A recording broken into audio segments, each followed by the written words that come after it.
Good evening and welcome to Katie and Bruce's live Facebook podcast. We need to get an official name for this. That would be a good idea. Hello again, how are you? I'm great. How are you doing, Bruce? Good to see you. I'm good. We've got some sunshine here in Scotland for the first time in many weeks. So, wow. Did you go outside and get some sunshine? Or have you been working all day?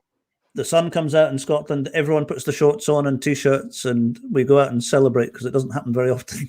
Nice. How have you been yourself? Yeah, I've been really good. Things have been really good since last we spoke. I've been really encouraged. I've started hosting the TSM meetups. I know you host on Thursdays. I've started hosting again on Tuesdays, and it's just been so encouraging to be back in the group and speak with people who are on the method and having success and challenges. And there's so much wisdom in everyone's unique experience and someone sharing what works for them. And you learn so much. So that's been really encouraging, I would say. Brilliant. Yeah. And then just very quickly, for anyone that's watching this on live Facebook, we do have a comment section. So if anyone's got any questions, Katie's very good at answering them all. Yeah. You passed the buck. I'll let Katie answer that. No, I've got questions for you today. No. Okay. But if anyone has any questions, please feel free just to put them up. We'll try and get through everything we can. Yeah. So yeah, and there's Steve. Steve's arrived. So hello. Okay. So yeah. So do you want to just a quick introduction for yourself? Sure. Yeah. So for those who don't know, my name is Katie. I went on the Sinclair method back in 2017 to get my drinking under control. I was like a bottle of wine a night and then kind of really binge drinking on the weekends. And the method worked for me, thankfully. Over the course of a year, I was able to kind of gradually reduce my drinking down and decided to go sober after a year on the method. Though it took me about 4 months to decide whether or not I was going to stop drinking for good, just because that's a hard decision to make. And it's not something I think people need to decide on the method at all. It's certainly not the end goal for a lot of people. But through that, started sharing my experience on YouTube, my Embody Daily YouTube channel, and started coaching people and doing online meetups, and just have a real passion for spreading the word about this method and educating people and helping people who are struggling. Yeah. And I know Claudia was the original, or she did the TED Talks initially. Yep. And you are very humbly staying away from the fact that you are the original YouTube Sinclair method. Am I? I keep telling people that others need to make a YouTube channel as well. Anyone that is the slightest inclination, I'm like, come on my channel for an interview or start a YouTube channel. Like, just do something, because we need more voices to the experience. And it's because of Claudia's TED Talk that I found out about it. So I'm so grateful. Yeah. And did you YouTubed a big chunk of your journey, didn't you? Yeah, like months. I think the first year I had a video almost every single month, just kind of updating where I was at with my progress and my drink reduction and my craving level. And so that was really, it was really cathartic for me, honestly. Like, if people watching this, even if you're not going to put a video live, like if you want to just do your own recording, audio or video of where you're at, I think it's really valuable to have that to look back on it and see yourself, because that's super encouraging. But yeah, chronologically did the videos, and then also, just started sharing videos with tips from things I've learned through my experience and others, and have people on for interviews. And so it's grown. I would like to do more with the channel, but I just have limited time right now, but hopefully sooner rather than later. So yeah. And just for myself, my name is Bruce Rose, and I run Alcohol Recovery Scotland here in Scotland. But I do work with clients of all over the UK. And I heard about the Sinclair method again through Claudia Christian's YouTube TED Talk. And then following on from that, I was very, very skeptical when I first heard about it. And I have to say thank you very much, Katie, because following on from I was going to say skeptability, that's not the right word, my skepticalness, or whatever the word is. Skepticism, that's the word. That wasn't difficult. Oh dear. I then went and I trolled through your videos, and I thought, okay, this this lady has been through the process. I need to go and have a listen. And then that led me on to lots of other things and speaking to other people and talking to other people. So thank you. Absolutely. And it's amazing what you're doing in Scotland. I know before we started recording, you were just talking about that. And I mean, you're really trying to make this be a big thing where you can reach a lot of people. Right now, as I understand, it's just kind of you running things, but you're really aiming to grow this. Is that right? Yeah, I think, again, most people that come on the live here will know me, but my background was working in alcohol and drug rehab management. And we were just saying before we started that the success rates weren't as good as I'd hoped they would be. I was stunned when I realized it. And then when I found the Sinclair method, the reason I didn't like it initially was that Claudia was mentioning it, and The Cure for Alcoholism, the book, they were all mentioning the 78% success. And I came from an abstinent-based rehab setup where it wasn't even close to that kind of figure. And I actually got really annoyed, I have to say. I was actually really angry because I thought this is just sales. They're trying to sell 78% success, and it's just not possible. It just doesn't happen in the recovery. What were you seeing in your rehab space about? I would, it's very difficult to measure it. Actually, when they were in rehab, I think it was fairly high. I would guess 60%, 70% when they were in rehab, because it was a very, very controlled environment. So people were coming in, we kept the drink away, we kept everything else away. Where the big issues came were when they left and they went back into, and the relapse rates were massive. Yeah, absolutely massive. And I don't think there ever was a figure on it, but I've read figures that it's around about 6 to 10% actually make it through the first year or 2 years. Yeah. And it's nothing to do with the rehabs, nothing to do with the work or the models, or it was the best thing that was around in those days. And for a lot of people, it's done absolutely fantastic. Yeah. But then when I saw the success rate, I heard about it, and the more I looked at it and studied it, I realized, okay, yeah, this could work. Then I started working with clients, and it was one after another, after another, after another. And you know yourself, when you see the success in it, you can't do anything other than do something about it. And especially when you have the opportunity to do it. And then I was lucky enough to get funding from private funders to help with my salary. And then when that happened, it was then a case of, okay, well, now I've got some funding to pay my salary. How can we make this into not well, I would like it to be the #1 program in Scotland or the UK.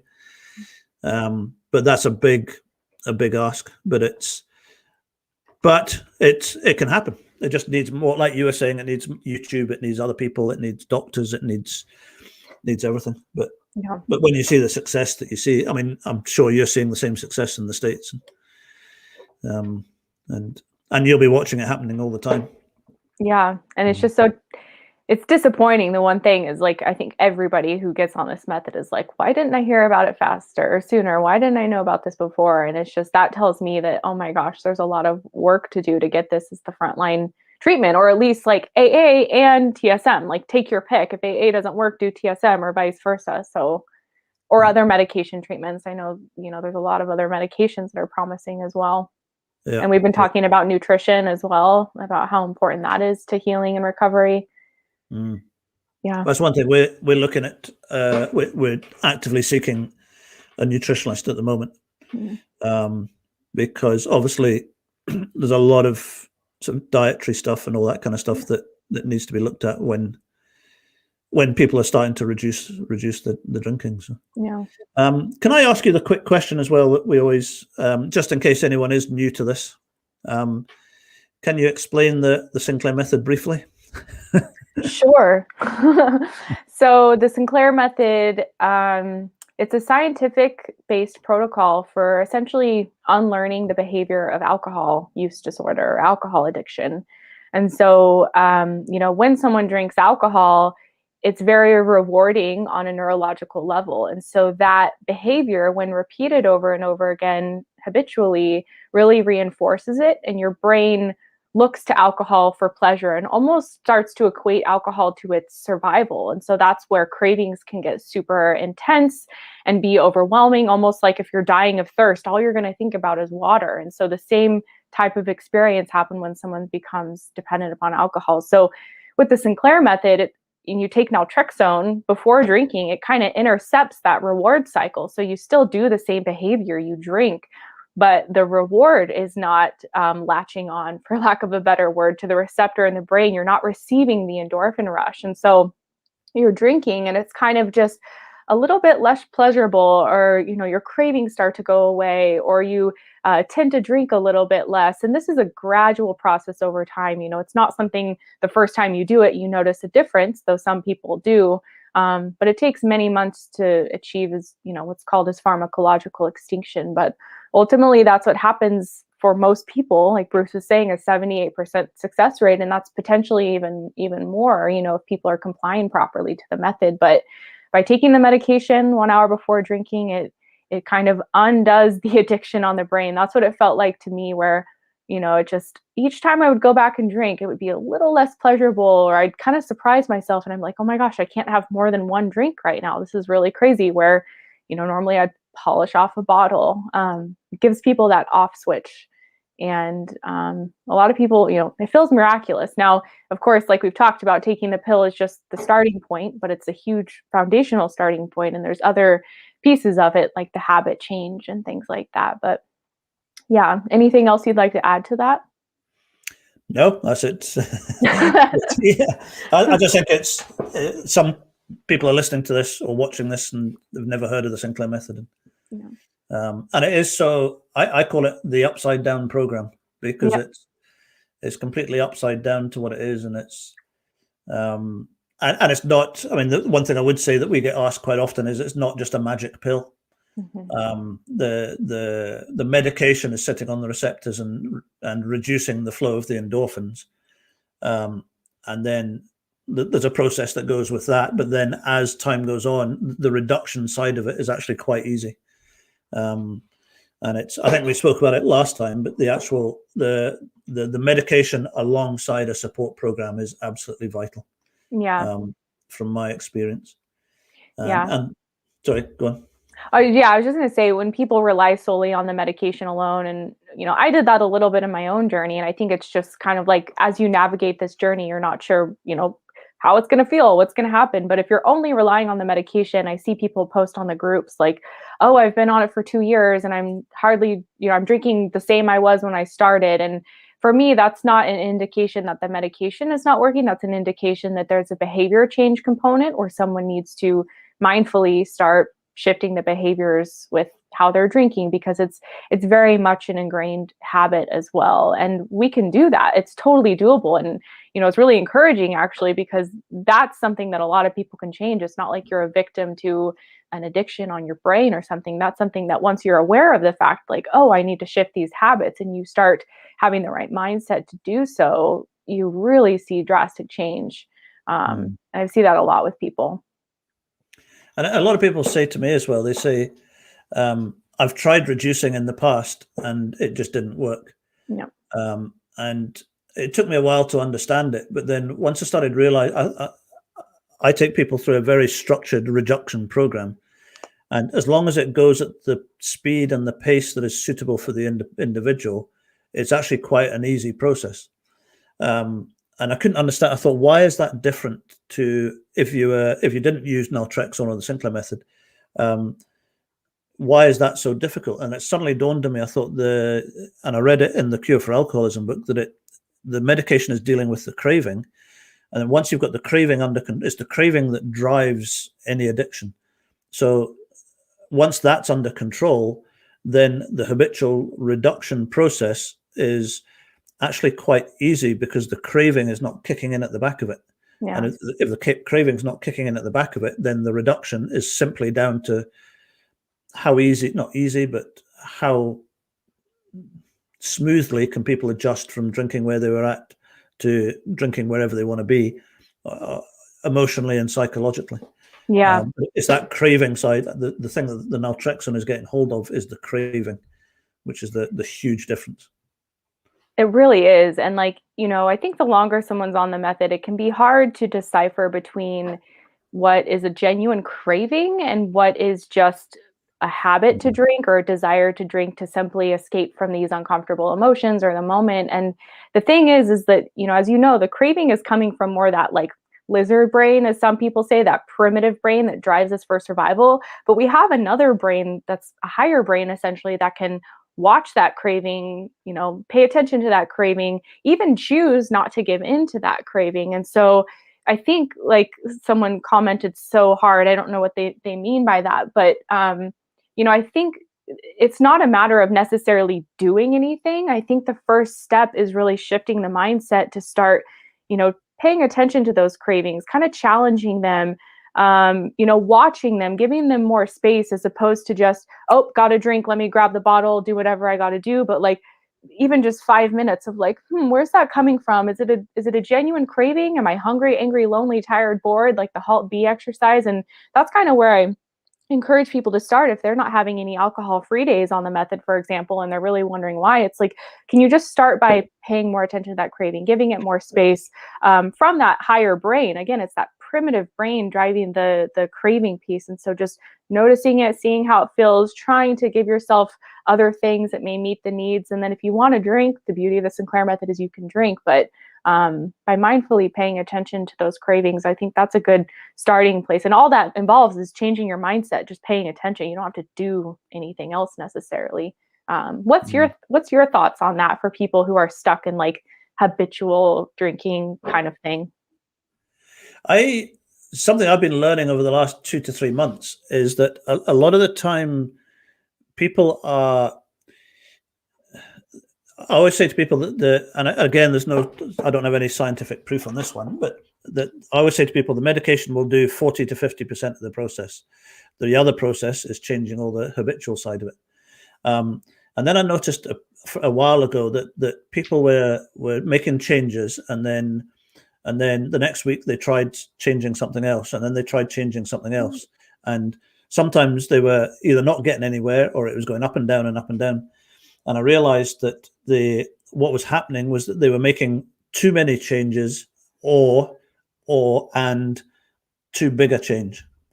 So they would hear one week a good idea, right, I'm going to try that, and then the next week they'll do something else, and they forget what they did last week, and then go on to that. So what I'm saying to people now is, say, whatever you do from week to week to week, make sure that it's achievable, and because if it's achievable and it's easy to do, then make sure, I now using the expression, cement that change in, and then move on to the next one. Because if it's not sustainable, then it's not an issue. But when they can't maintain the habitual change, the thing that I keep going back to is it's nothing to do with craving. The craving, the number one cause for relapse in the programs that I worked in was craving. It's the craving that builds and builds and builds, and eventually people give into it and relapse. But when that's under control, as long as someone is 100% compliant with the medication, the rest of it is just habit. Can you give an example of that, Bruce? Like just, a case of where someone, you want them to master this one change first. What might that look like practically? So there's lots of different ones, which obviously you know about. For example, if I get someone who comes on the program and they're starting to drink at 3 o'clock in the afternoon, and they're drinking at 3 o'clock in the afternoon, and then that's them drinking for the day. So the first thing, I'll do a quick assessment with them. I'll find out what they're drinking, how much they're drinking, and all that kind of stuff. But my first goal is to change that they're drinking at 3 o'clock onwards. The medication is going to deal with the craving, so I know that's taken care of. Then what I then do is I say, okay, for the next week, instead of starting drinking at 3 o'clock, start drinking at 4 o'clock. Make a commitment to say, I will not have a drink before 4 o'clock. Yeah. And then what I'll do is I'll check in with them the following week, and I'll say, okay, that change from 3 to 4 o'clock, how did you find that? Now, the majority of people say, yeah, it was absolutely no problem. So if that's the case, then we would then say, okay, well, next week, let's go to 5 o'clock. But do it for a full week to make sure you cement it in and get used to it. If when I check in with them one week and they go, I moved to 5 o'clock and I got anxious, or it was too much I got really stressful and everything else, then that tells me it's not the program's not working. It just means for that person, we've made too big a change too quickly. So I then reverse a little bit. I say, right, let's go back to 4 o'clock. Let's try 4:30, 4:30, and try that for a week and see if that works. So sometimes you have to shorten sometimes people can do 1 o'clock to 3 o'clock to 5 o'clock. But I have to gauge with every single person that I'm working with, because some people can do it quicker than others. So that's one thing. There's lots of things like, I'm working with some guys at the moment. We're trying to get them from, we call it spirits in this country, you call it hard liquor, from hard liquor onto wine, because you can drink hard liquor or spirits much, much quicker. So then once we get them onto wine, just sometimes people can go straight from spirits or from vodka or something straight onto wine. Sometimes you have to take that process over a few weeks, where you say, okay, we'll have one vodka, one wine, one vodka, one wine, and swap it around a bit. Once you get used to that, we'll have 2 wines, 1 vodka, or have a wine. We call it spritzers in this country. Wine spritzers. Wine spritzer, yeah. But the secret is that quite often people hear, or they'll read different ideas, and this week they'll try the spritzers, and then next week they'll try 3 to 4, and the next week they'll try. So they're kind of all over the place. So it's like, okay, no, let's find one thing that is achievable, and then each time they do one that is achievable, it builds confidence, and it shows them the program works, and it gives them the belief back that I can do this. Yeah. So they claw back 1 more hour in the recovery process, and then another hour and another hour. Yeah. So.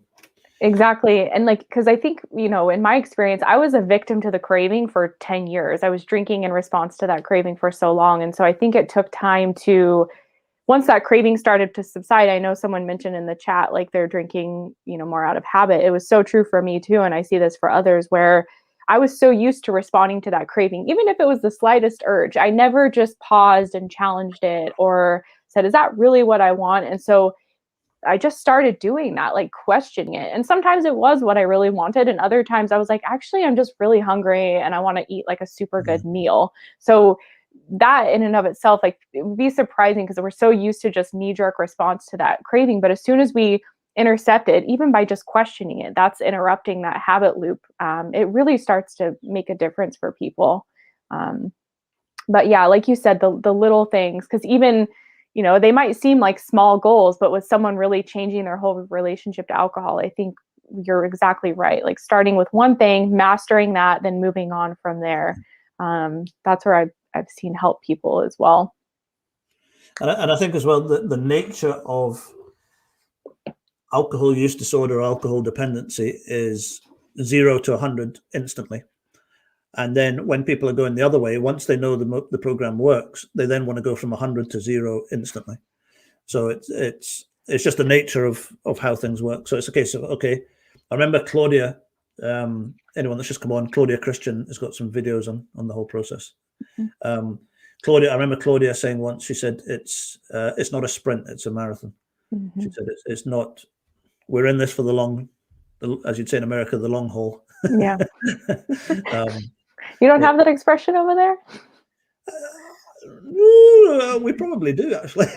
Okay. As you found out today, I'm already not very good at the English language. But you guys do say fortnight over there. What does that mean? Fortnight? Do you not have that? Fortnight is 2 weeks. I need to look that up. What is that? It's 2 weeks. 2 weeks, okay. And what's your expression for half past the hour? Because we say half 3 or half 4. 12:30, 1:30. Sometimes we say half past, but I think most people just say like 12:30. Yeah. A few American guys I've spoken to, I've sort of said, half 1. And they go, what? Yeah, I don't get that either. That would be confusing, yeah. So what I was going to ask as well was, I was going to ask you, you obviously work with clients in the States quite a bit. What are some of the most common questions that come up? Are there things that come up on a regular basis that, sorry, just whilst we're on that, if anyone's got any questions, please feel free to fire away on the comment section. I think a common fear that comes up is people being concerned that they're part of the 20% that this doesn't work for. And also, coming to it, probably having tried a number of other things that didn't work. And so it's a little bit like TSM may be the last chance people have in some sense. So that's a common fear. And I think I felt it too, because, we kind of look toward the worst case scenario in order to prepare ourselves. But like you've said, it's at least a 78% success rate when people are complying with it. So it's an unreasonable, try not to have that fear, I guess, is the best advice there. But I think just the practical things of the method, like, am I doing it right? When should I take the pill exactly? Is it an hour before? Is it 2 hours before? Is it every day? Will it block natural pleasures? And I actually want to ask you that, because I get that question all the time. And I find that with most people, they're concerned that because naltrexone is blocking endorphins, that, they're not going to enjoy other things in life, like exercise or food or whatever. But I find for most people, it doesn't impact those things. Where I've seen it impact those things is when someone's taking it daily with abstinence over a long period of time. But I'm curious what you have seen, if you've noticed it causing any mood issues with people. No, I haven't actually. There's no mood issues. I did read an article a while ago about, it's not a nice subject, but sex offenders in the States. They were considering using it in the States for that line of purpose. I can't remember the exact figure, but they were talking about you'd have to use naltrexone in the hundreds and hundreds of milligrams. Okay. And I believe it was going to be sort of 3 times a day. So to get it to that kind of level, yeah, I've never come across anyone that. I mean, obviously, people ask me, well, what about mood? What about enjoying sports, enjoying lots of different things? No, I've never had it. But I think a lot of that is because I believe, I mean, the research that Dr. Sinclair did in Finland initially was a good 25 to 30 years.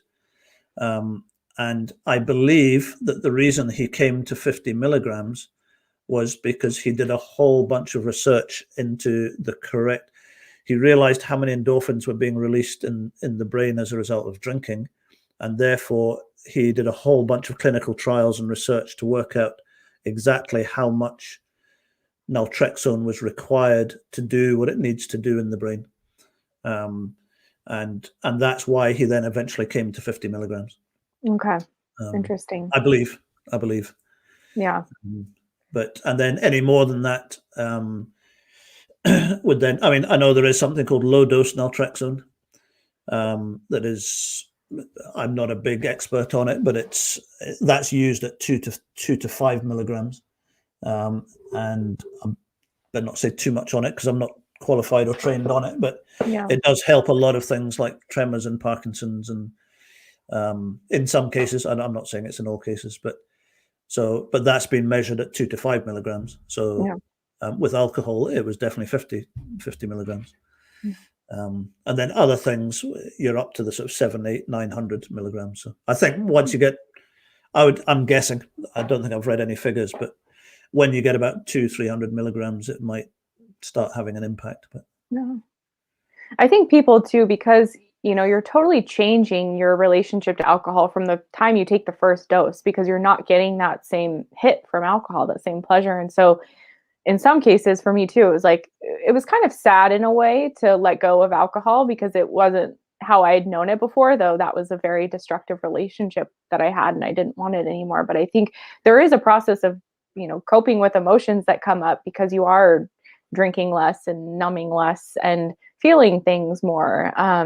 So I think, I know in my case, alcohol, in the way I was consuming it before TSM, I was very depressed and anxious a lot. My mood was like this constantly. And I would be just thinking, oh, life's making me depressed. But it was really alcohol, because I started to drink less. Now I'm almost 3 years sober. It's like my mood is so much more stable, and I don't have those peaks and valleys of depression or anxiety. It's much more stable. And I look back and I just see how much alcohol was messing up my brain chemistry. And I know a lot of people come to TSM, with severe anxiety or panic attacks or depression. And I just I think the overconsumption of alcohol has so much to do with that. That's an area I found fascinating, because in the rehabs and the work that I was doing before, we were always taught, well, it was always sort of there that people were drinking because of anxiety and depression. That's what then led on to their alcohol use. And so I just thought that's the way it was. Then I realized that as people were reducing their alcohol levels, the anxiety and the depression was starting to lift. And I thought, wow, okay. So it's actually there was an explanation to it, but it was the alcohol that was causing the anxiety in some cases, not in every case, but in some cases, the alcohol was causing the anxiety and the depression. Yeah. And it was actually the opposite way around to what I'd been taught for years and years and years. Now, there are some people who have an imbalance that creates the anxiety and the depression. So it's not in all the cases. But I was stunned at the number of people that, I'll be careful how I say this as well, but there's even one, possibly two antidepressant medications that actually increase addiction.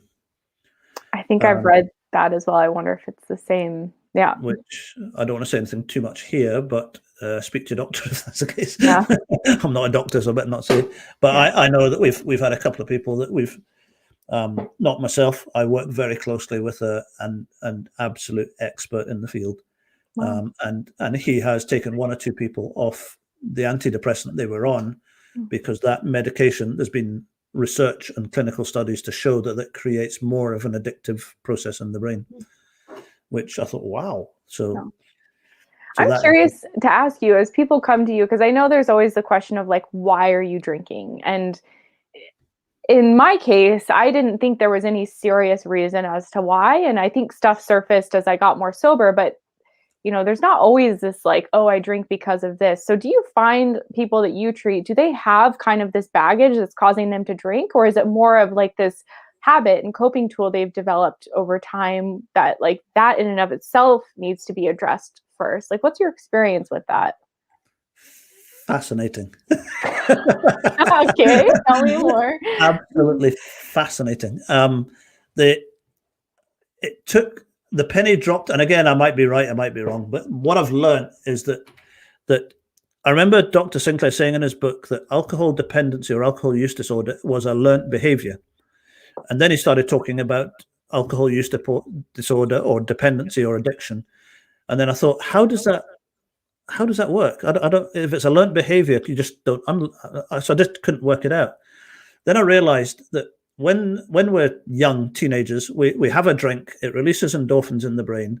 And then what happens is we get the reward. So our brain then goes, oh, that was nice. So it then does it again. And the next weekend, so you do that and you do that. And so drink, endorphins, reward, drink, endorphins, reward. So your brain goes, oh, that's nice. Then you have a stressful time at work when you start your job and you come home, have a drink. And then, so that deals with the stress. And then you go to a wedding and you have a drink. Oh, that's what you do at a wedding.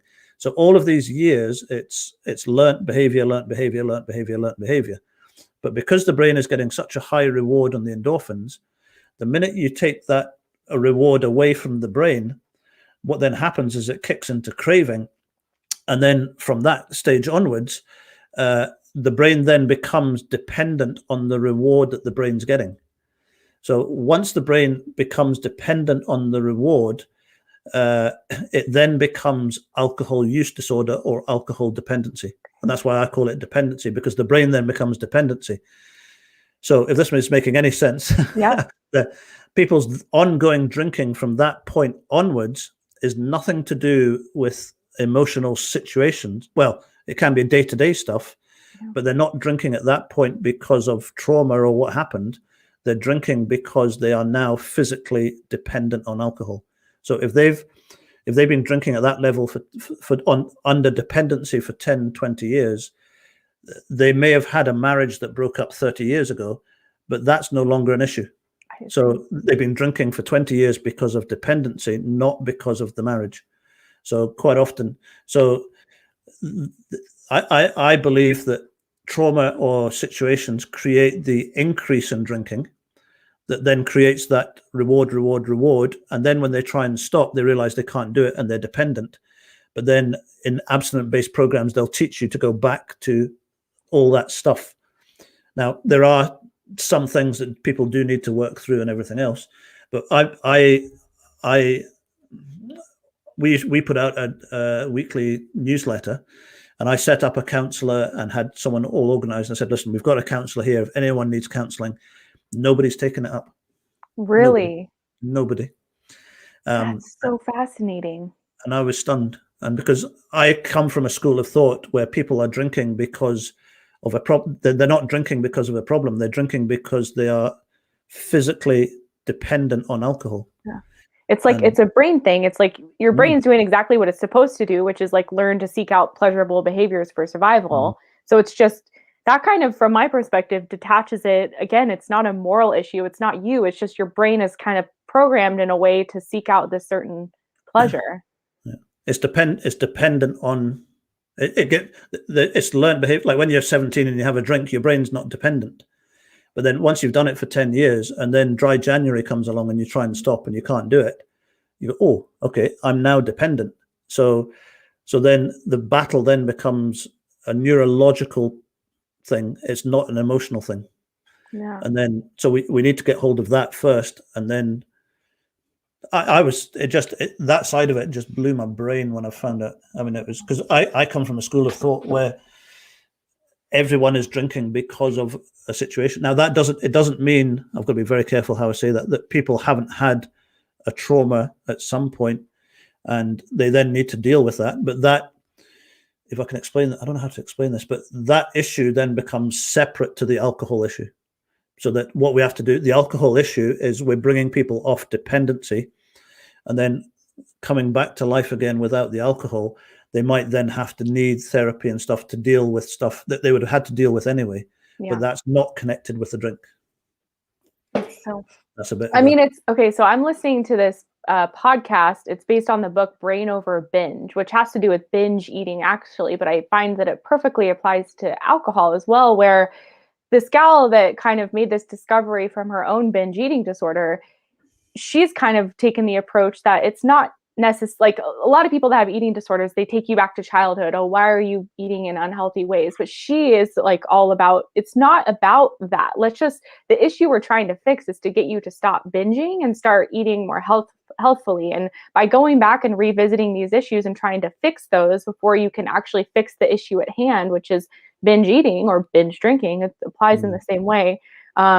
We got to fix that first. And it's really dealing with what's going on in the brain and kind of teaching people that drive to binge is, just this kind of primitive animalistic drive, and you have a higher brain that can kind of observe and change those behaviors. So when you fix those, then you really have the ability to deal with these other issues that life would throw at you, regardless of if you're binging or not.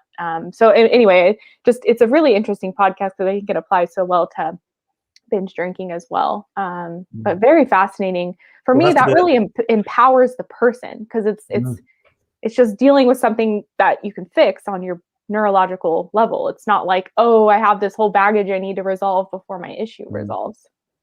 And I remember in the rehabs, we would have group work where we'd talk to people about, we would have a session on triggers.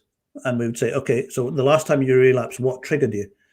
And they would say, oh, well, I had an argument with my wife, or my marriage is not great, and da-da-da-da-da. So then say, okay, so that's the issue. So let's get you some counseling. Let's get you this, that, and another. They would get counseling. They would leave rehab and relapse. Yeah. And I'd go, oh, what's going on here? And then we've had the counseling. They've had this. They've had that. Blah blah blah blah. But the issue for the addiction is not the trigger. The trigger is the spark for the craving. So, but yourself that when someone decides they're going to relapse, they'll go looking for a reason. They'll go looking for a trigger. Oh yeah. So that from that on, that's not the reason. The trigger is not the reason. The reason is the neurological craving for the alcohol. And so when you deal with that, all of a sudden the success rate goes from 6 or 10%, whoosh, goes up through the roof. Can I just answer one question that Bonnie's just answered? Please. The answer to that medication, Bonnie's no. It's not one of those. So I've got Bonnie's details. I'll private message you what they are, Bonnie, but it's not that one you're talking about. I shouldn't really have said that because it's going to worry a few people now, isn't it? I want to bring up what someone said in the chat too, that they said feeling the real feelings again is both good and scary. I now understand there is such a thing of handling anxiety calmly and not drowning it away with booze. And I think that's such an important point because we're conditioned to respond to those uncomfortable feelings with alcohol. And the first time you see yourself not respond that way, it's like, holy cow, I didn't die. Here I am. I survived. I can do this. And it starts to condition you. Okay, I can cope with it in healthier ways. And it really builds that encouragement and momentum. I remember for me, the first time I felt genuine anger after I'd been on the Sinclair method, and I was tempted to reach for the drink, but I was like, no, I don't really want it. I'm just going to feel it. And it was almost overwhelming to where I was like, I don't know what to do, but it passed. And it was like, okay, I got through that. And it just taught me that I can cope just like this person is saying in ways other than alcohol. And I think that that's why alcohol-free days are so important on this method when someone is ready. But to start experiencing life without alcohol is the crutch, even just one day here, one day there, just to see yourself, because that success you can have is very encouraging. And then someone else has said, a lot of older people drink through loneliness. The hangovers are worse and the wet beds are embarrassing. Yeah, it doesn't stop one though. Yeah, obviously, especially during lockdown, the issue of isolation is what we would call it here. Isolation is the breeding ground for dependency. So what we then try and do in that situation is loneliness is an issue. So a lot of what we do on the program, and I know Katie will do it in the States, is that the Sinclair method is 100% compliancy with the medication that deals with the craving. And then what we're talking about a lot tonight is the habitual side. So you've got two sides to addiction. One is the craving, which is the body's physical side to it. And then the other side is the habitual side, which includes emotional, circumstance, psychological things. So that whole process will include that loneliness side. So if we're working with someone on a program, it was quite hard during lockdown, but now we're coming out of it. We would then encourage people to go and join a club or go and do something or go swimming or go to the gym or find a book club or go to some people's houses or do something. Because yeah, absolutely, the loneliness. But the main thing to remember is once we get the craving under control, then we then know that we can then just deal with the habitual habit side. And it's so much easier. There's loads of things that it's so much easier to deal with any circumstantial situations like loneliness or loss of a loved one or loads of things. Yeah. So, and I will say too, like, I was going to say for people who are feeling that or just not feeling motivated on the method, it's amazing how just starting to fill your mind with content that is inspiring. You know, you can get a book on Audible and start learning and listening about anything you want to learn. And so if you're feeling stuck in a rut, like where's a book or a TED Talk you can find about habits or encouragement or lasting change? Like for me, because, you know, I'm always trying to improve upon my life and make changes. And I know when I'm kind of feeling stuck in a rut, if I just pop in headphones and go on a walk and start filling my mind with this content that is, you know, informing me how to get where I want to go, it's amazing how encouraging that can be. And so if you can do nothing else and you're feeling stuck or plateaued or lonely, like just doing a search with like the content that may be relevant or helpful in that situation. And like I said, there's endless amounts of content out there, but I find that really can help because it starts to get into your mind. You used to talk about watching comedies or something, didn't you? Yeah, that too. Like, yeah, if you're feeling down, just to watch funny videos on YouTube. Like I always love to watch news bloopers, and like I just still watch those with my husband, and I crack up. But yeah, just to get yourself in a different state of mind and start laughing. It's amazing how, it can feel such like a heavy burden, like, oh, I don't know what to do. This is so daunting, or I can't motivate myself to do anything. Well, you can flip on a YouTube or a book and just sit and listen or go for a walk. So yeah. And then the other thing I was going to say as well, on that side of things as well, the nice thing, and I heard this amazing expression the other day, and Katie will have heard this, I'm sure, at some stage, but the nice thing about the Sinclair method is that as you're reducing, there's a safety blanket that you can have. Yeah. The comfort blanket. I still use that expression today. Katie and I had a joke about it. Katie came up, well, didn't come up with this. She mentioned this expression the other day, and I thought it just explains it. So I better actually explain what it is. So as people are reducing, you don't go from where you're drinking to nothing overnight. So there's a process in it. And I believe that the hardest part of reducing down to almost nothing or nothing is learning how to adjust to life without the substance or without alcohol. And Katie mentioned a couple of weeks ago, she said it's like having a safety, how did you, a comfort blanket? Comfort safety blanket, I think, comfort blanket. So that I was speaking to someone the other day, they had a really stressful day last week, and she phoned up today and she said, oh, I blew it last week and blah, blah, blah. She had one day when the drinking level went up a bit because she had a really stressful process thing at work. And the next day it dropped back again. And I said, don't worry about it. That's circumstantial drinking. You drank because of a circumstance, not because of craving and addiction. Mm-hmm. And therefore there's and I said to her, and I said, Katie, I gave you the credit. Please take it. You can have it now, Bruce.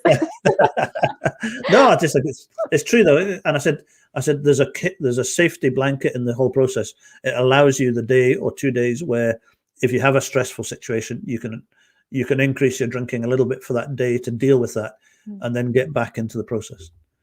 Yeah, and I find when people do that too, it's just a really valuable learning experience, because if you're complying, you're not getting the same reward. It's, you the next day you're like, was it really worth it? And I know, feeling too much shame and guilt and things like that are certainly not something we want to have on the Sinclair method, but I think having a little bit of that, it can be motivating. So if you feel like bad about how you drank yesterday, it's like, okay, well, what can I take away and learn from? And I know in my experience, those were the most valuable lessons, and often the times where I could go the longest without drinking. If I drank one night too much and I was a little hungover, I'd be able to go 2 weeks without drinking and, really see, oh, I didn't eat. I was hanging out with friends and not being mindful. Okay, next time I'm going to eat.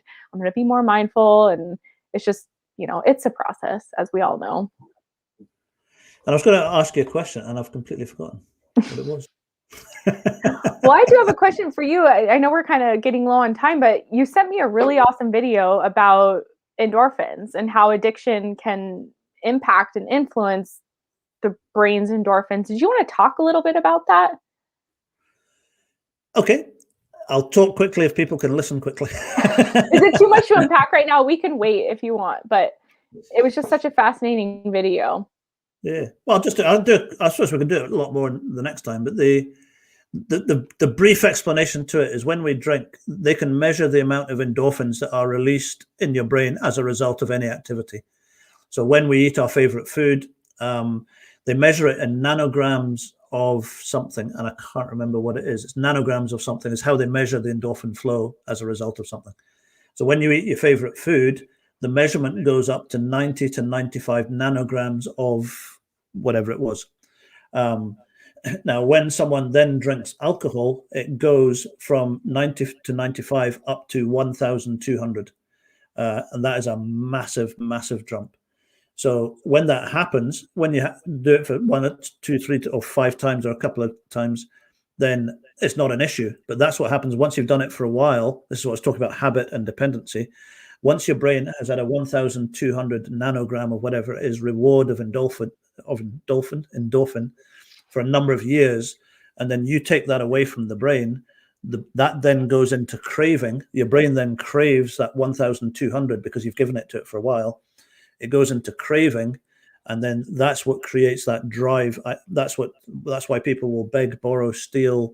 They'll do everything. That 1,200 is the equivalent to heroin. Wow. So I don't have a figure for it, but what I believe is when you take naltrexone, it doesn't stop the flow of the endorphins. It reduces that 1,200 down to, I just say 400. I don't have a figure for it, but let's say it goes down to 400.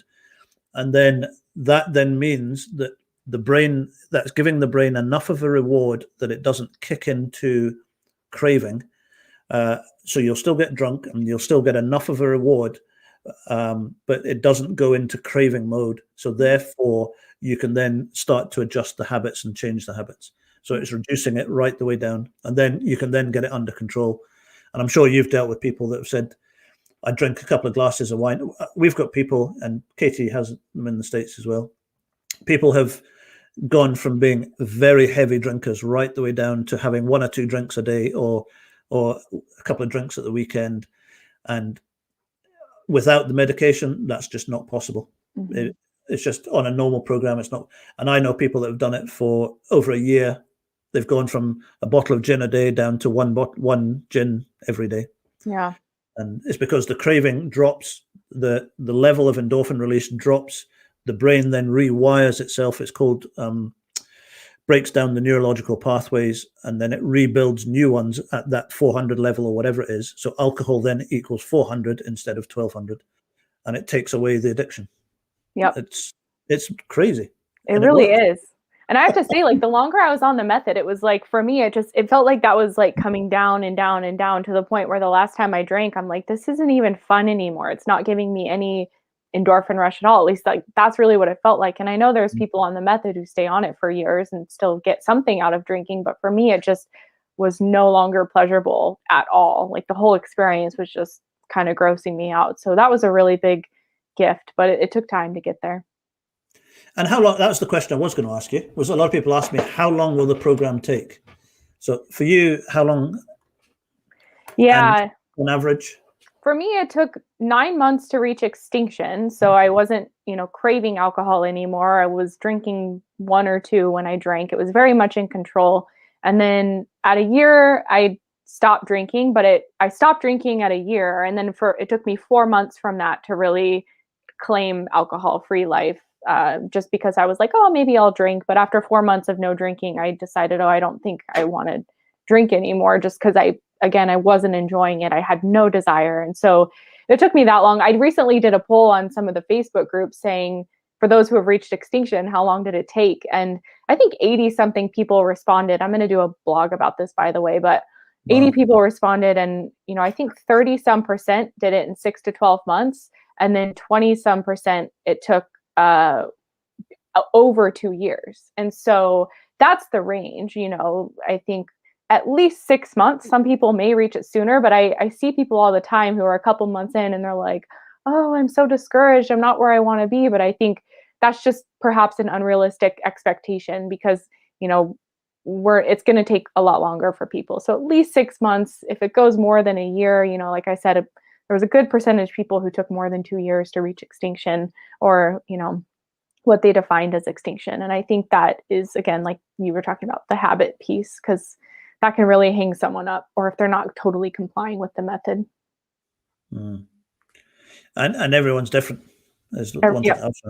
And I wish we had a set of, okay, if you take this, and it's actually quite interesting as well. I don't know if it's, I ask people for drink diaries when they get in, and I always take a note of how much someone was drinking before they start the program.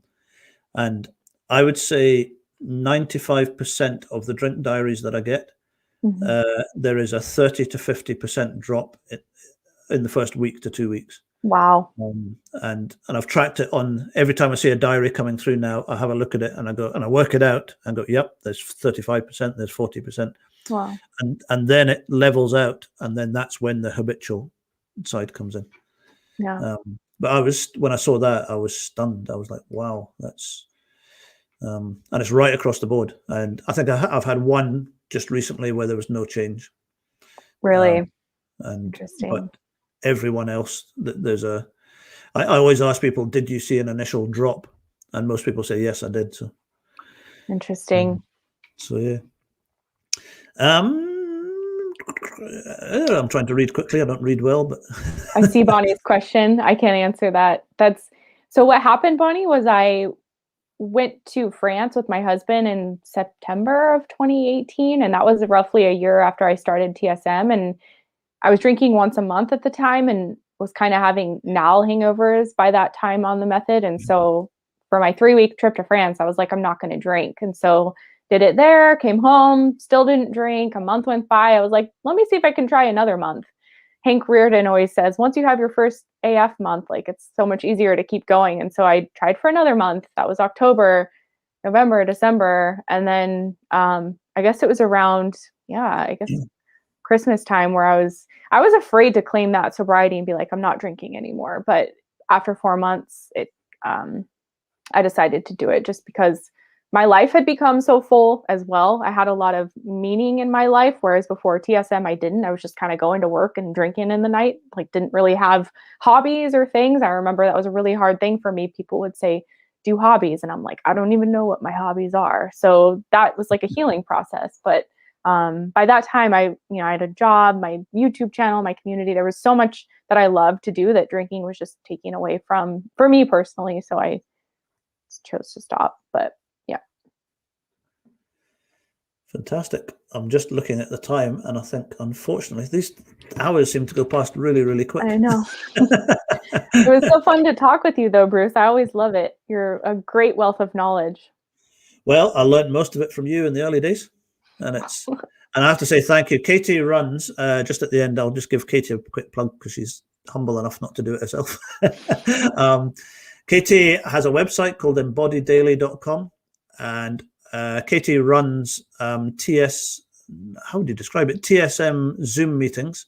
Yeah. So for anybody who's on TSM and would like to go and just hear other people and talk to other people and maybe ask questions, Katie has one running every single day of the week. And you host on Thursdays, and we have volunteers hosting the other days. Yeah, and Katie does a Tuesday. So and they're all different times. So if you're in the UK or if you're in the States, there's some that will fit everybody. Yeah. And Katie is also a coach in the States. Is that the right word? Coach? Yeah, coach. Yeah.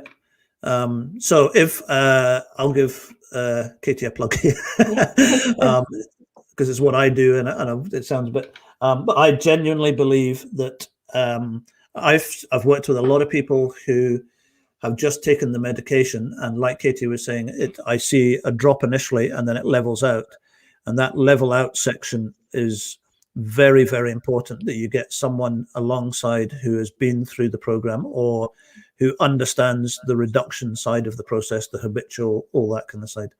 And sometimes it just needs someone just to say, you're doing okay. Yeah. I hear that all the time. Just one last thing from the groups, like people joining and they're like, oh, I was really worried coming into the group because I thought I wasn't doing well, but hearing from others, I realized this is part of the process. And so that's one benefit of it. And same thing with the Facebook groups or, other things as well, just to hear that encouragement and hear from others to know that you're not alone with whatever you're experiencing. Yeah. And Katie, what's your Facebook channel? It's not your Facebook channel. It's your YouTube. I do have a Facebook, but I don't use it very often. Embody Daily. So if you just search Embody Daily or youtube.com/Embody Daily, you'll find it. You'll see my face on all the videos. Yeah. Or if you type in the Sinclair Method on YouTube, you'll see Katie's.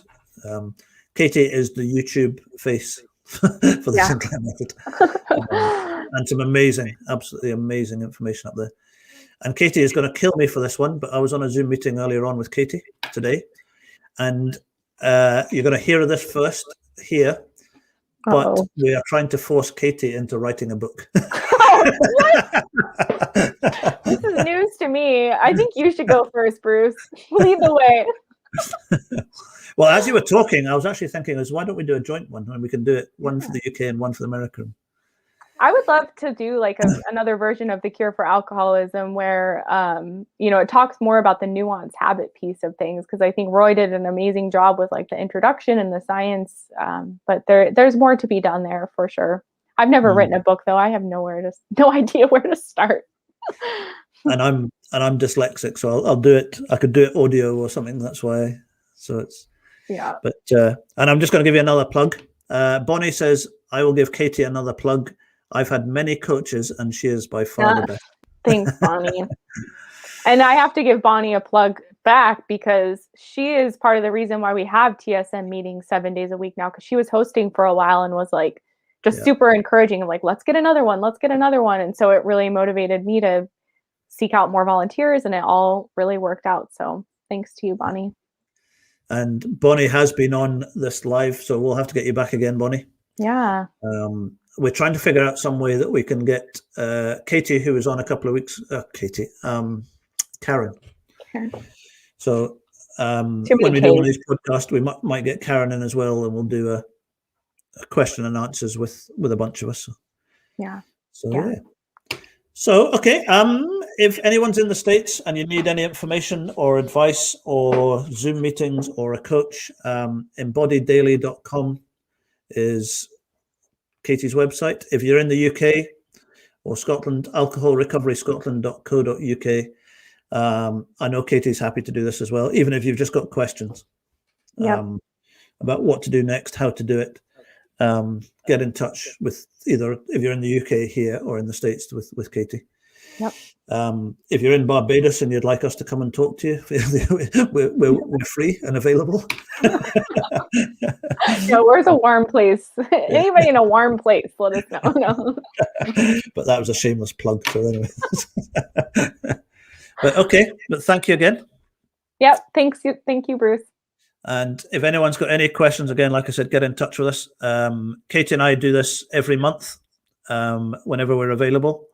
So the first Wednesday of every month, we'll be here, and we'll try and, I don't know, we might mix it up next time and get someone else along or something, or I don't know. We'll think of something.